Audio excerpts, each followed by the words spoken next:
to the Blended Bias. I am Nita, And I am Tony. and welcome back to another episode. First off, we just want to say thank you, Asante Sana, to all our subscribers and supporters. We appreciate you so very much. We are so elated that y'all are watching all of our videos and sharing our videos. So we cannot express our gratitude enough. So thank you. If you have not subscribed, please hit your subscribe button below so that you can stay informed about upcoming videos and so that we can continue to encourage, empower, and uplift others through our journey. In today's episode, we are trying to talk about co-parenting because if you see the statistic nowadays, it's around 80 to 90% of parents have previously been married or have kids, but they wanna try and go back to dating and relationship again, and they have kids. What are some of the tips or things they should consider when trying to go to a new relationship with kids? So we're gonna give you our own personal experience since we have kids. We blended.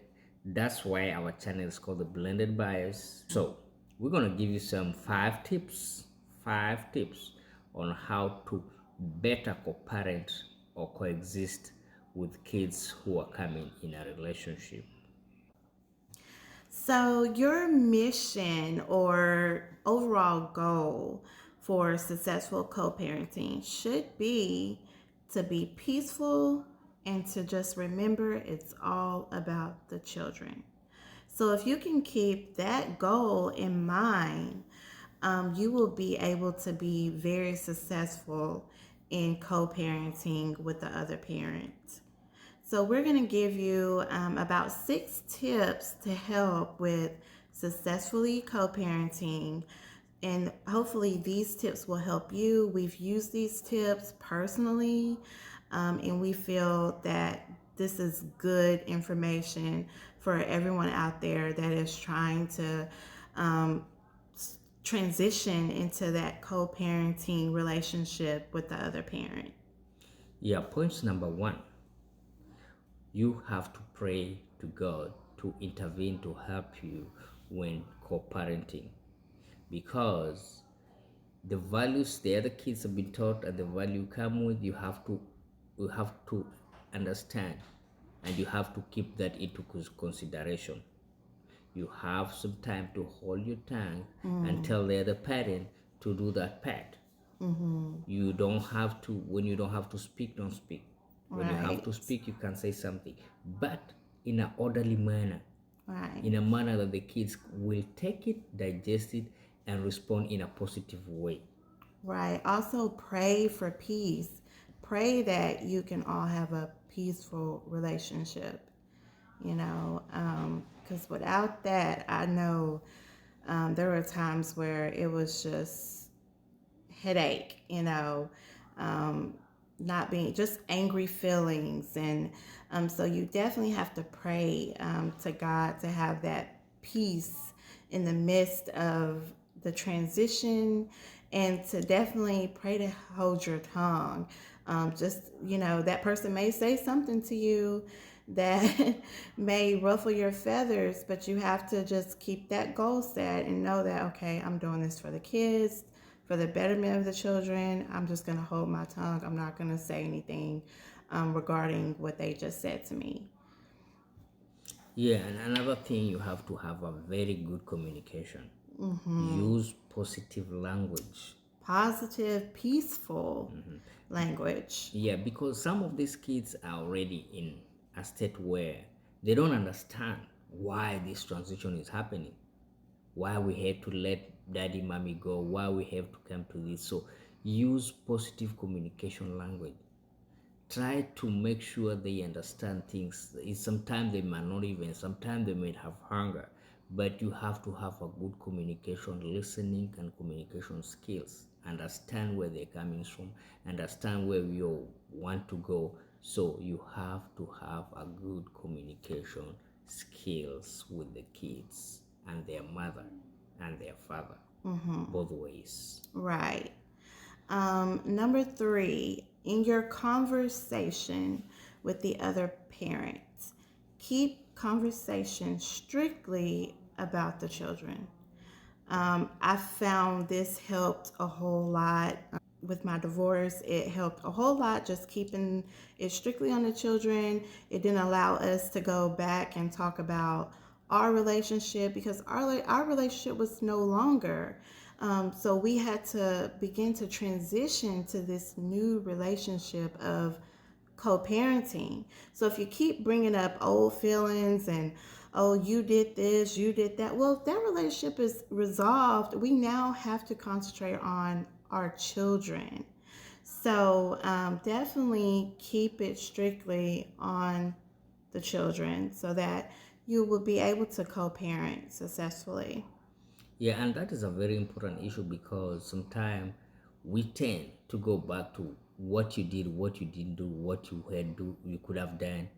But co-parenting is can be a very hectic thing because other parents expect you to be of this kind and this kind. So communication is a very important thing. This is our goal. These are the lines we should not cross, and things will go so way better. Right. Number four, allow the children to communicate with the other parent on their own as much as possible. So, like, for example, both of my children have their own cell phone, and so they're able to contact their father on their own without me being present, without having to come get my phone. They can contact the other parent whenever, and it just eliminates the contact and conversation you have with the other parent, especially if there were, bad vibes or you weren't able to get along, and every time y'all got on the phone, you argued, or it's very good in that aspect. Children continue to stay in contact with the other parent, as well as it eliminates you from having to deal with the other parent as frequently as you may not need to. So I found that to be successful for us. Um, Yeah, in that instant, I'll say that, like, my son has a phone. mm-hmm, It doesn't necessarily the kids have to have a phone, even if it's your phone. When the other parent call, you have to respect and give the kid phone so that they can communicate to their parents.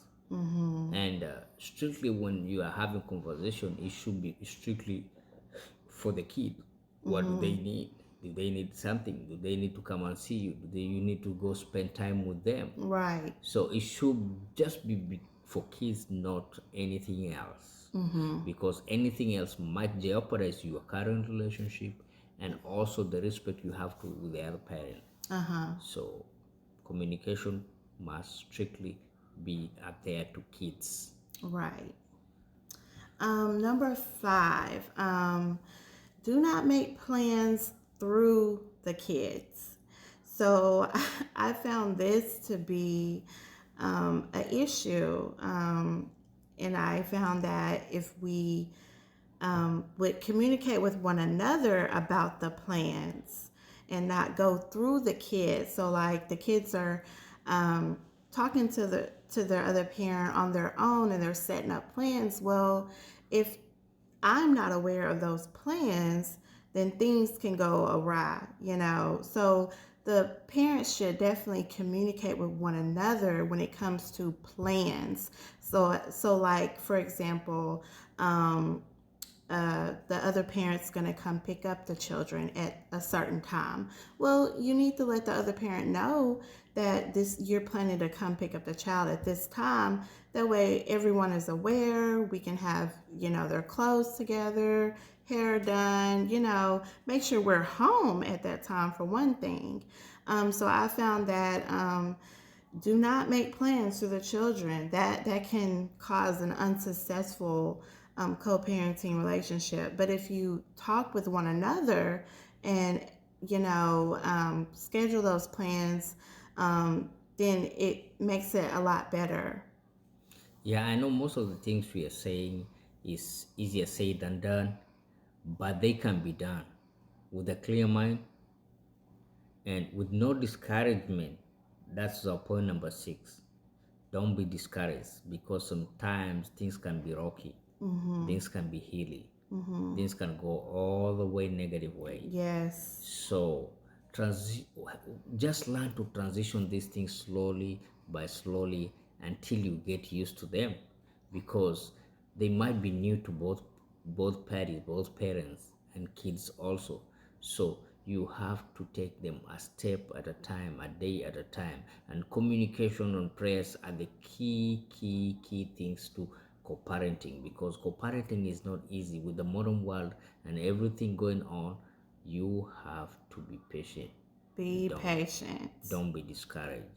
And with that, thank you all for subscribing to our channel. We love you all. Click the share button, subscribe. Till the next episode, thank you all.